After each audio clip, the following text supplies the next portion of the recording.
Welcome back, everyone. I am the Depressed Eeyore, and this is Kingdom Death Monster. As always, if you guys have been still watching now, thank you. I know this has been a bit rough of a start. There's a lot of stuff to keep track of. I don't know. I do not know how some people do it when they play it solo, but I'll make do. If I do make any rules mistakes, by all means, go ahead and let me know. But do give me something to reference, like a page number in the rulebook or an official FAQ, and I will do my best to adjust as I go along.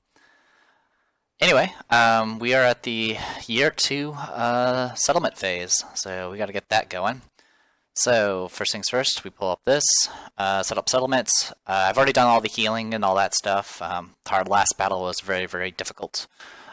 We do get 1 endeavor for every returning survivor, and we actually have 4 survivors this time. So there's that. So technically we got 1 less endeavor, but we didn't lose anyone, so that's always good. Anyway, next is draw settlement events. Alright, so at this point, we didn't do this well, we did it last year, but it was a hard-coded one, which was the first day. There are 20 settlement events, and they are randomized and reshuffled after every draw. So essentially, it's just going to be a 1d20. There are events and story effects that can possibly add hard code some settlement events into your year, and those are done in addition to the random usually, unless it says otherwise. So we'll do a roll 1d20. 8. Alright, that's not murder. That's good. But we did get haunted. The survivor with the lowest XP, choose in a case of a tie, is convinced a powerful presence is nearby. Roll 1d10. Okay. So I have to pick someone from the population that has low XP.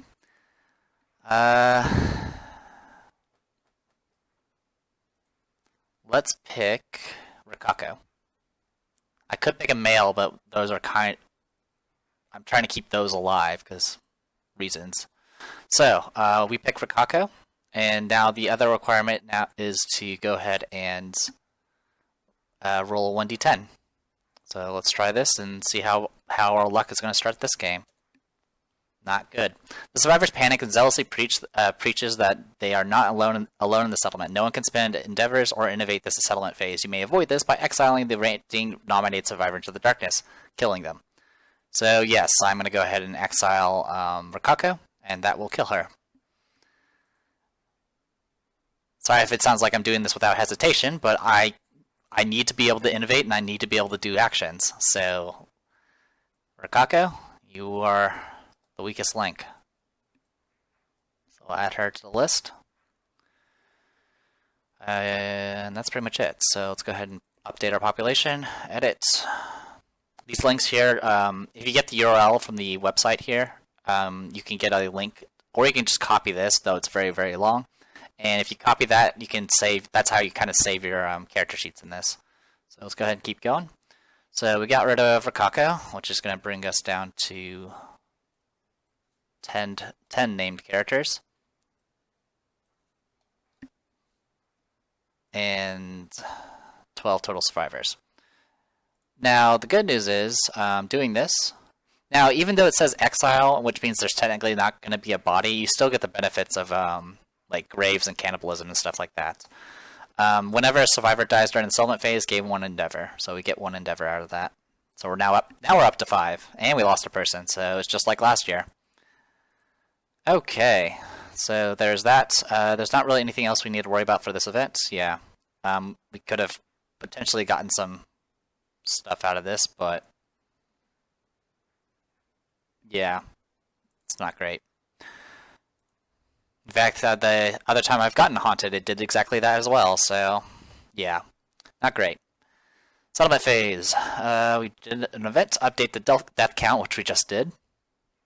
And then we update the timeline, which triggers story events. So we are now officially year 2. Timeline, year 2, Endless Screams. So let's go ahead and pull that up on the story events. Here is our image.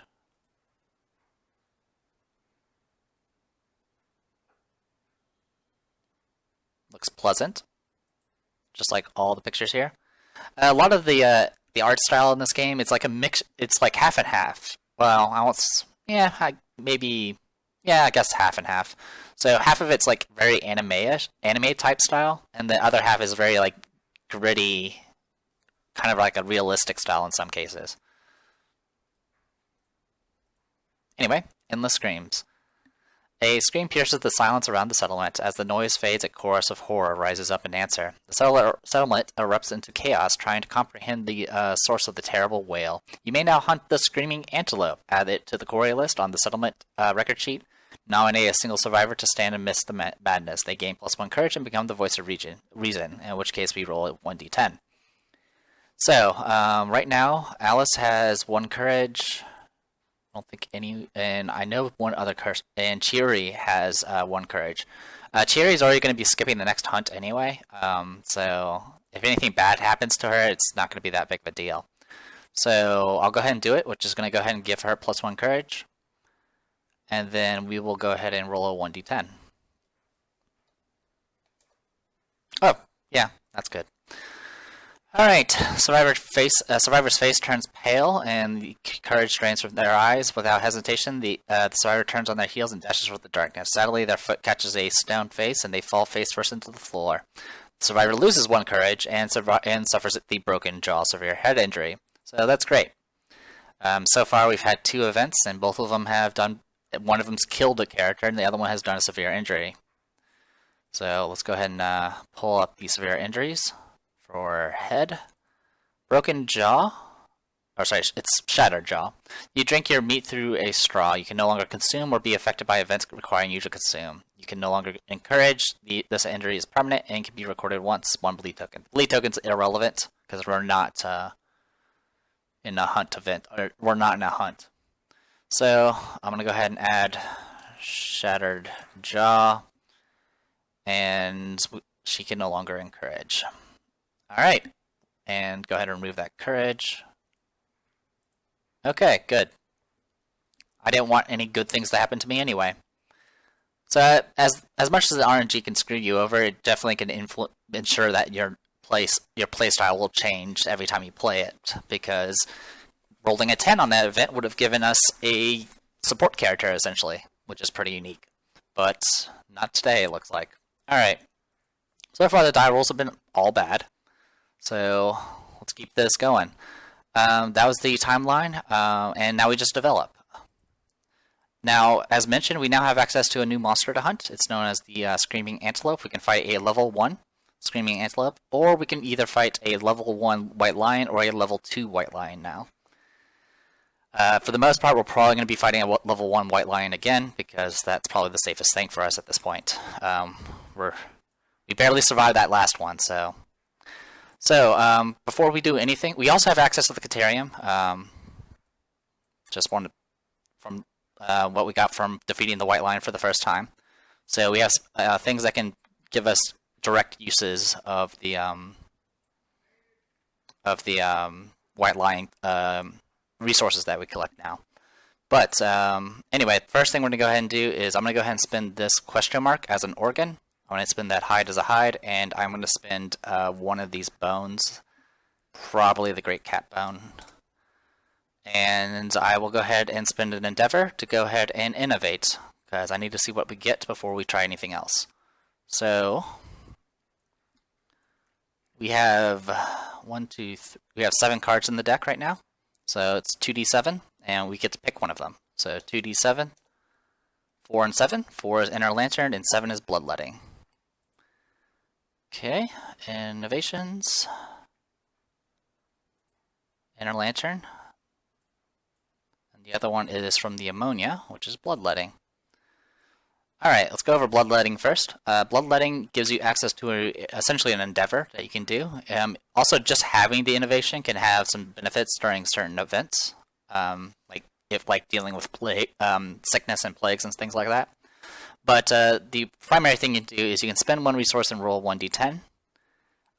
You can lose all your survival and get +1 understanding. You can get +3 insanity. You can get +6 insanity and remove some a disorder or a those particular severe injuries, which is pretty nice, but we don't really need it. One thing it does do, if we did get this, is it would actually remove a card from the deck and wouldn't add anything because there's no consequences.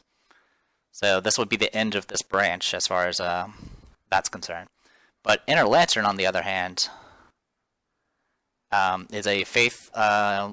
It's a faith type innovation. The settlement finds the light within. All survivors gain the Surge survival action. What Surge does is you can spend a survival point to immediately take another action. You can do this outside your turn within certain rules. I'll go more into those requirements later, but it also will add Inner Lantern consequences. Getting this early is kind of useful, but at the same time, we don't exactly have a lot of survival points to throw around. But this is the best of the bunch, so we're going to go ahead and take Inner Lantern. There you go. Inner Lantern's been added, and now we have to get the consequences for it, which is Shrine and Scarification. So we'll add those two.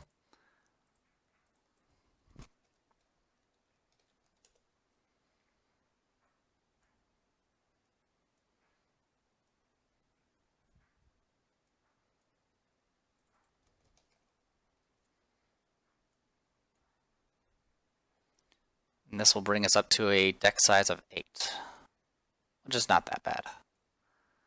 Alright, so now everyone can surge. I'll check those boxes in later.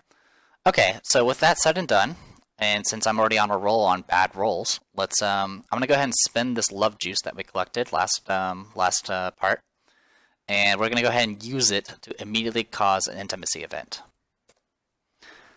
So let's go ahead and pull that up. This is a story event, intimacy. So, like I said, anime kind of art style here.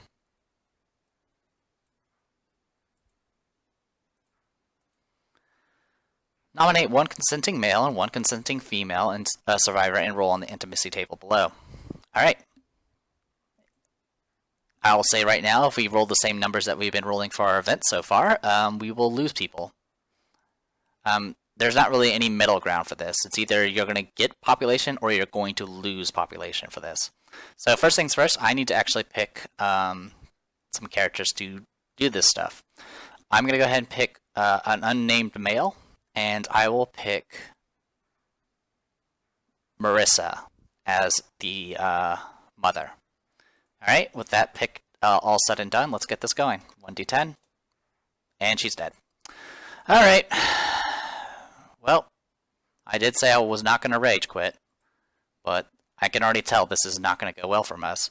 I mean, so far this is not even from battle, this is all events. We've lost 2 people so far, and got a severe injury. We haven't even got to the hunt yet. Alright, so let's pull this up. Intimacy. The female survivor perishes with her child during birth. The settlement is cast in gloom, and the male survivor mourns, gaining a random disorder and +3 insanity. So let's go ahead and roll for that. Also, that does give us yet another endeavor. So we are now back up to 5 again. So I guess there is some silver lining in this. That's part of the reason why I went Graves, because I knew my luck was just going to kill me in this, because I'm recording this. So... Oh wait, we didn't lose a male. We just lost the female. That's why I generally try to get more females as well, besides the fact that I have Gensokyo characters.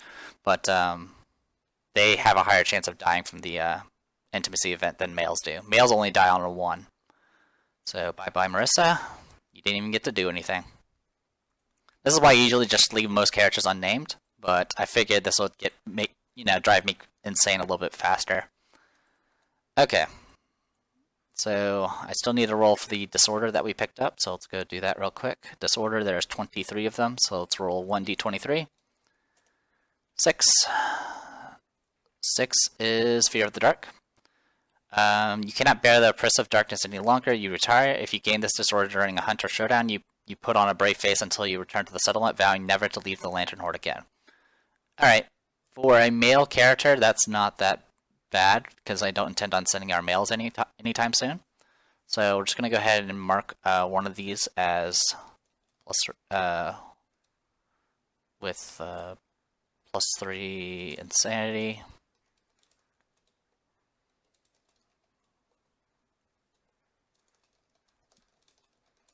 So that's when a survivor retires, that means they never go on hunts anymore.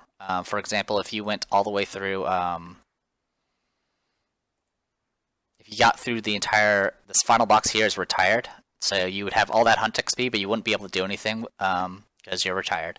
There's some exceptions where you can take people that have been retired into a battle, but those are usually like the final battle and things like that. Okay, so right off the bat, we just lost an organ and a person, so that's great for us.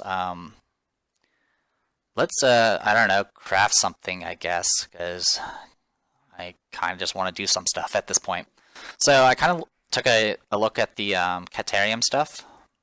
I was originally thinking about getting the King Spear, because that's a Lion Claw and a Great Cat Bow, which is part of the reason why I saved those bones from the last year. But looking at the stats for King Spear, it's not really that great. It has the main benefit of the spear is it has some range, but that's about it. But the issues it has is it has nothing really else going for it. It has reach 2, which means you can attack from 2 spaces away instead of being adjacent. But the thing I really always am wary about is this heavy keyword. This can have influences during certain events, as well as a certain boss fight, or a certain monster fight. Its stats are okay, but not enough for me to really warrant carrying around a heavy weapon. On the other hand, something that a lot of playthroughs tend to go for is the Lion Beast Guitar. What the Lion Beast Guitar does is it's paired, which means if you have 2 of them, you add their speed together. So it would be, instead of being 2 speed, it would be 4 speed.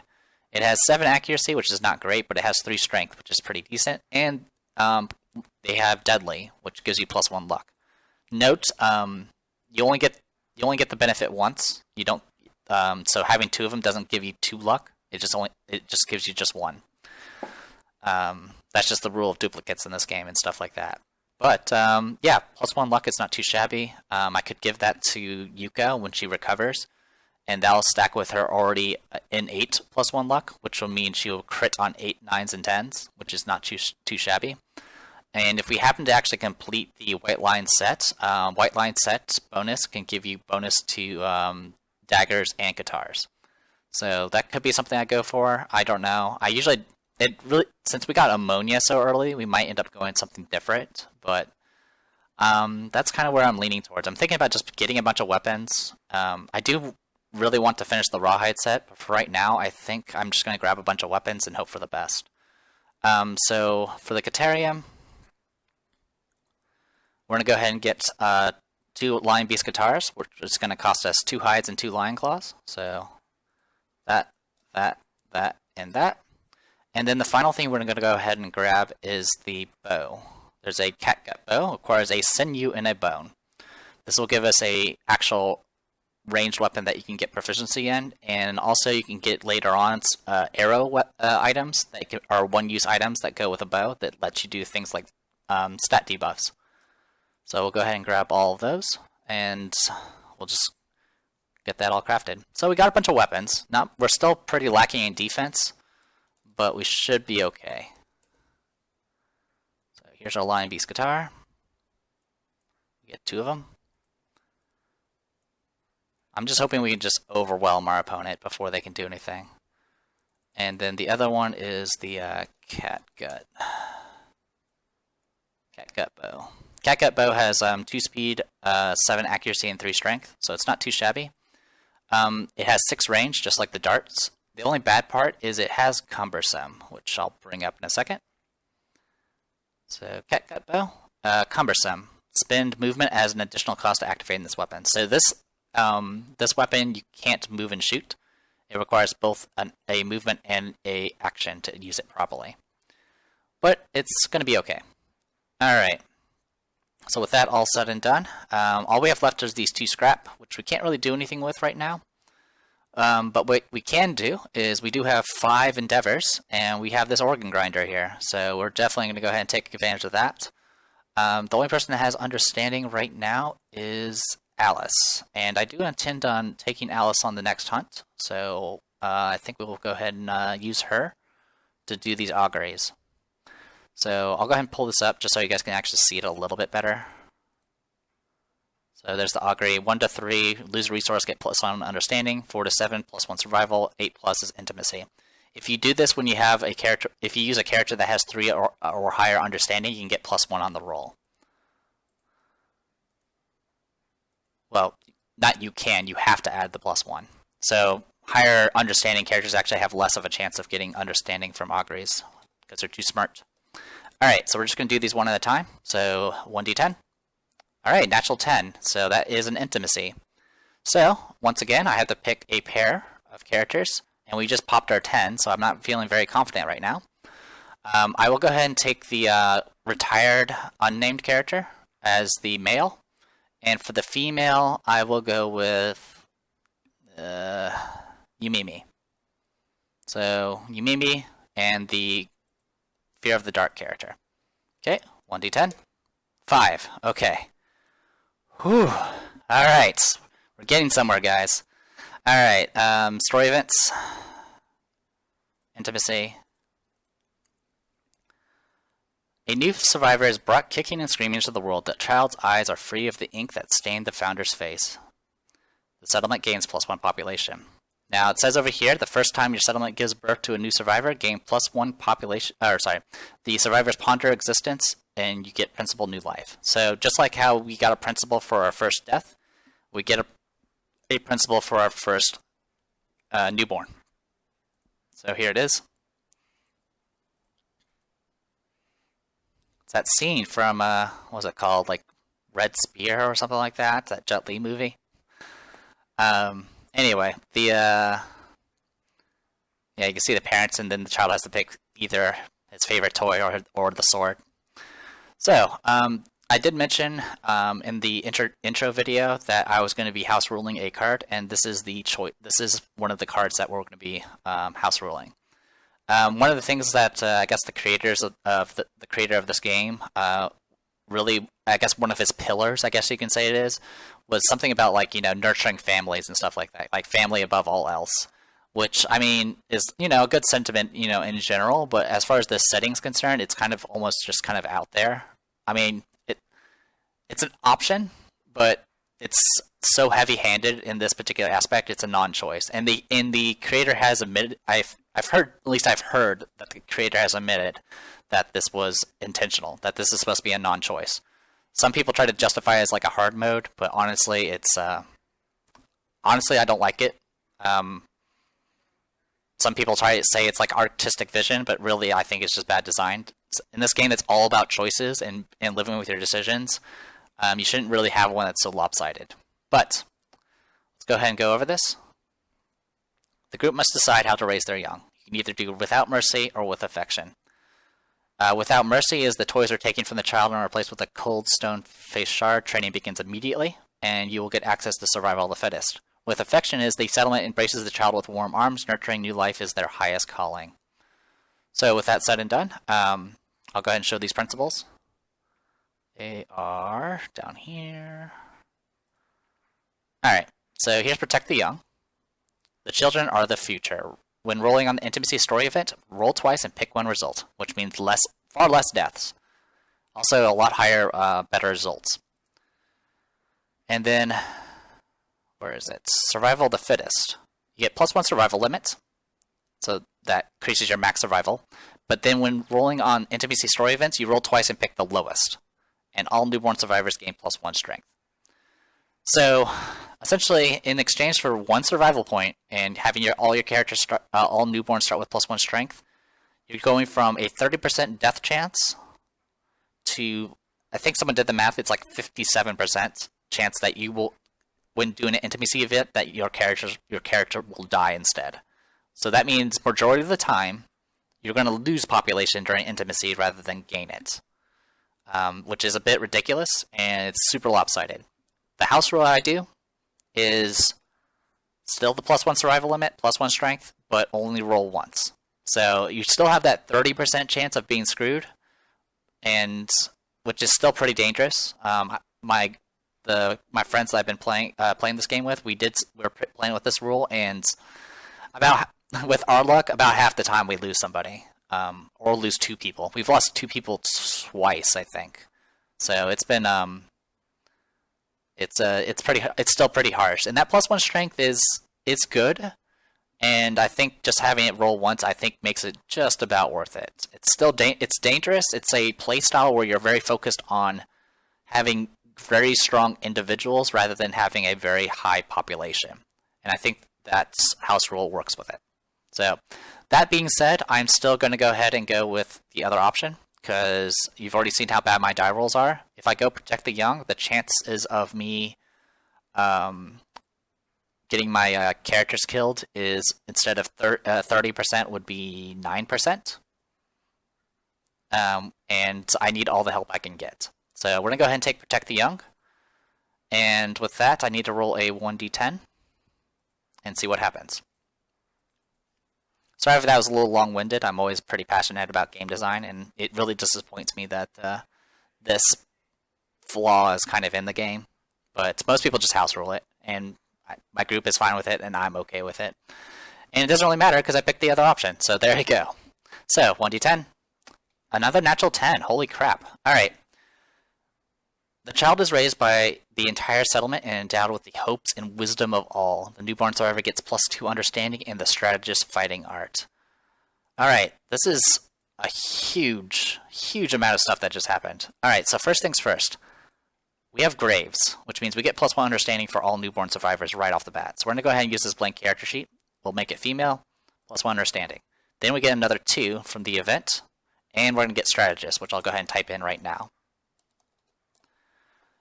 Okay, so we've got strategist. I'll show that in a little bit. Now, what just happened is this newborn survivor is born with insight, already triggering the insight event.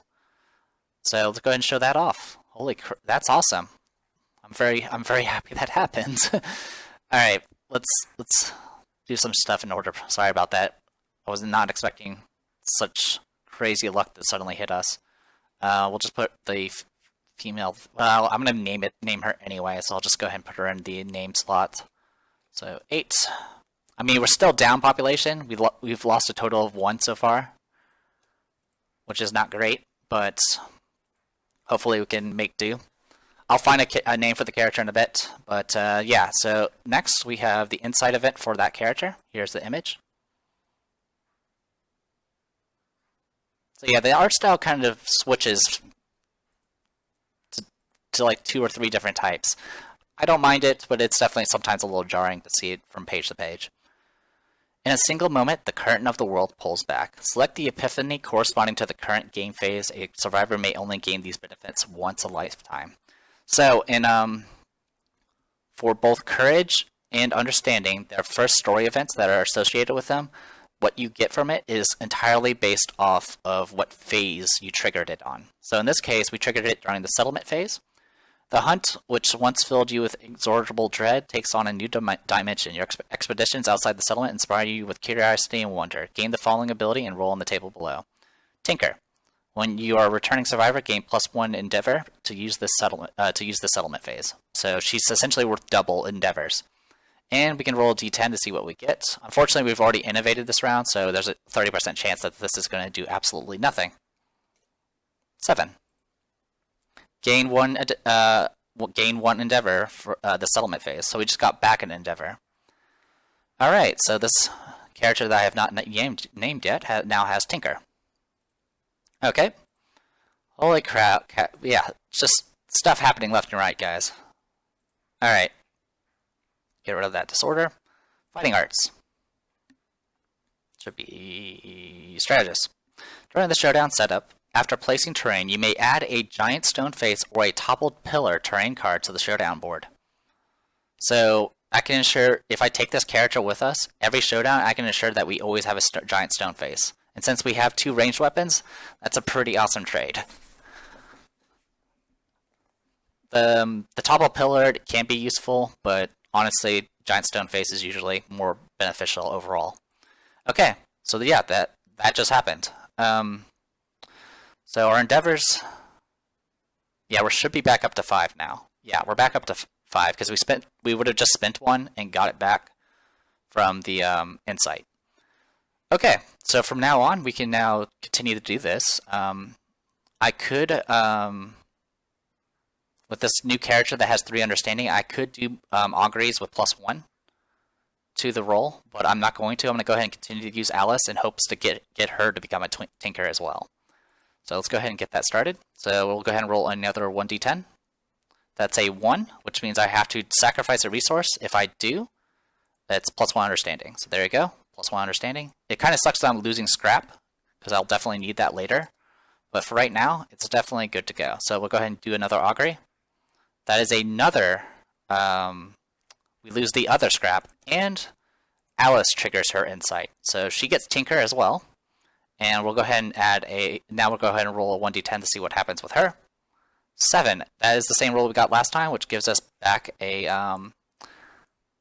like, essentially we just spent an endeavor, and now we're going to get it back. So not too bad. So we still have 4 endeavors, and we can still keep doing auguries. At this point, we don't have any resources left to sacrifice, so it doesn't really matter who I use. I'll use Alice and the other character. And this time, we're going to get +1 to the roll, because of the 3 understanding. Alright, intimacy. So at this point, I'm going to go ahead and pick the same pair as before, Yumimi and the Fear of the Dark male. Later on, the parents can decide, there are certain innovations where you carry on the traits of the parents, but for right now it doesn't really matter that much. So at this point, I roll 2d10 and I can pick the result. Alright, that's a 10 and a 6.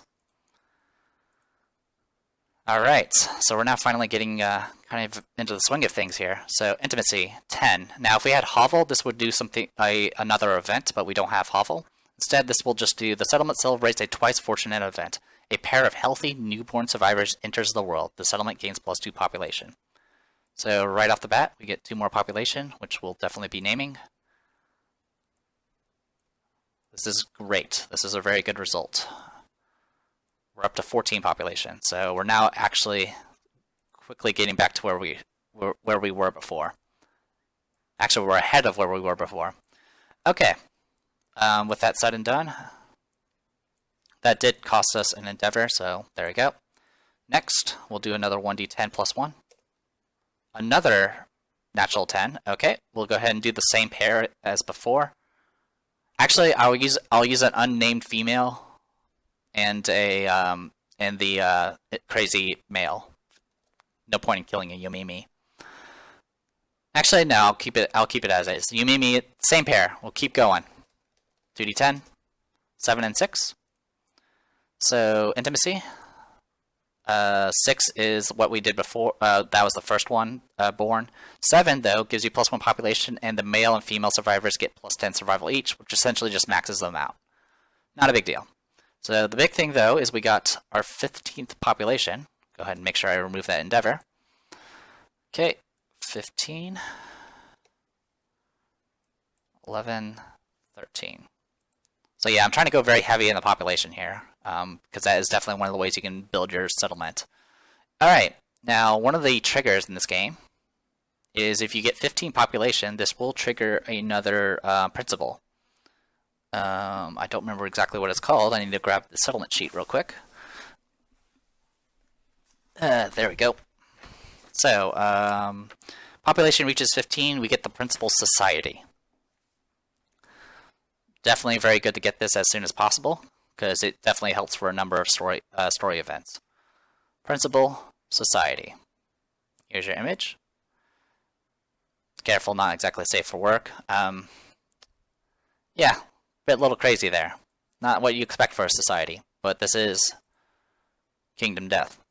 Principle society. There was once a madwoman who spent her days talking to the darkness. One day it spoke back. The group must choose one.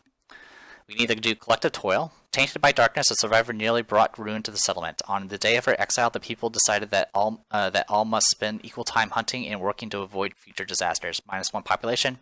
Add Bone Witch to the timeline 3 years from now. I'm going to go ahead and tell you, one of the things you'll definitely see commonly complained about is the Bone Witch. The Bone Witch story event is very difficult to get rid of. It's very annoying because there's generally a very high chance that one of your survivors is going to get harmed in some way. And if any survivors essentially get harmed, you add the Bone Witch to the timeline 3 years later. So it's very difficult to get rid of the Bone Witch. You either have to be really lucky, or you just have to make sure you don't return with anyone to actually go on the Bone Witch. I generally try to find ways to make sure the Bone Witch never happens, so I generally go for Accept the Darkness purely for that, but there's other benefits. But we'll get into that in a second. Accept the Darkness spoke startling truths. It told the people they were monsters just like the ones they hunted. The people accepted their monstrosity and their place stalking in the darkness. Alright, so this will give us access to, there's Collective Toil and Accept the Darkness. Accept the Darkness. The settlement no longer fears the darkness. Letting go means your resolve cannot be cracked. You add +2 to all brain trauma rolls. This is very significant because +2 means unless you get some sort of negative through other means, there's no way for you to actually die from brain trauma. This makes you immune from brain trauma. If we had Accept the Darkness, Mima would be alive right now. That's how significant that is. The other one is Collective Toil, which is your settlement leans into the storm. If everyone holds strong, you will triumph. At the start of your settlement phase, get +1 endeavor for every 10 population. This can be really pretty useful, because this can ensure that you get, if you go going very, very population heavy, this will essentially just give you a bunch of free actions, which you can use to get more babies. So it's a really crazy trade-off. Part of me wants to go survival of the fittest, but so far we've been really kind of nurturing and stuff like that, but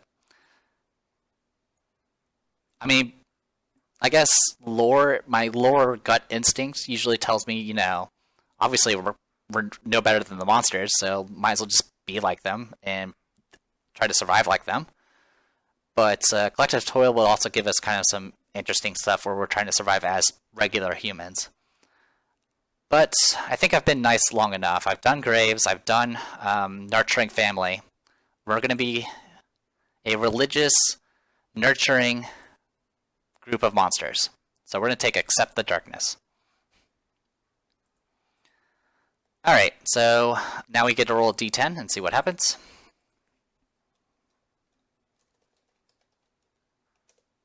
Five. Nominate up to 4 survivors, each gains +10 insanity. Alright. We could have gotten some really pretty awesome character that gets a disorder and a bunch of fighting arts, but it's all good. So essentially what this means is that Bone Witch that threatened our society and stuff, we decided to follow her. That's why the second benefit, if we go high enough, is you nominate a female survivor, because essentially that's the Bone Witch that you chose not to turn away. Alright, so with that we get we got quite a bit of stuff going here. So let's go ahead and get what's it called? Can I do it like this? Nope. I don't have that keyword. Alright. It is called Protect the Young. So we're just going to update all of this because a whole lot of stuff just happened. So there's Protect the Young. There's one more principle. Yeah, there's one more principle we can get. We're not going to get it until a bit later, though. And then Accept. Alright, Accept the Darkness. And the good news is we have a bunch of characters that are now officially insane. We need to pick 4 characters to be insane. I'm going to go ahead and pick Yuka. She can have 10. Reimu's okay. Elise has a broken rib.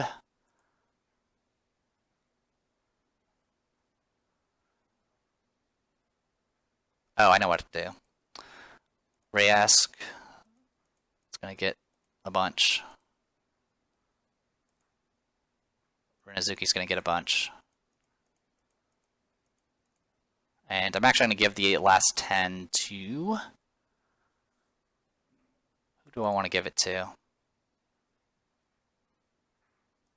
Let's give it to Alice. There we go. I didn't want to give all of my the characters I intend on using Insanity. Yes, Insanity is good, but it's also bad in some cases. So I'm just spreading it out a little bit. Alright. So, with that all said and done, holy cow, that's... A lot of good stuff has happened so far, and to kind of even out the bad, so that's good. We still have 2 more endeavors, and all we can really do right now is just keep doing this. So 1d10 plus 1. Another intimacy, so we'll go ahead and roll 2d10. 2 and 7. That's another newborn, and some plus survival. Unless I say otherwise, it's going to be you, me, and that crazy guy. So with that, we're now up to 16. Alright. I've rolled like natural 10s like crazy, which means I'm going to do awful in the freaking hunt. Anyway, last one. Really? Look at that. Look at these rolls. 10, 10, 10, 10, 10, 10. Freaking A. Oh yeah, we have a really good RNG system. Yeah, I get it. I know how probability works. It's just bias, but it's still pretty crazy. Alright, so once again, 2d10. 4 and 9.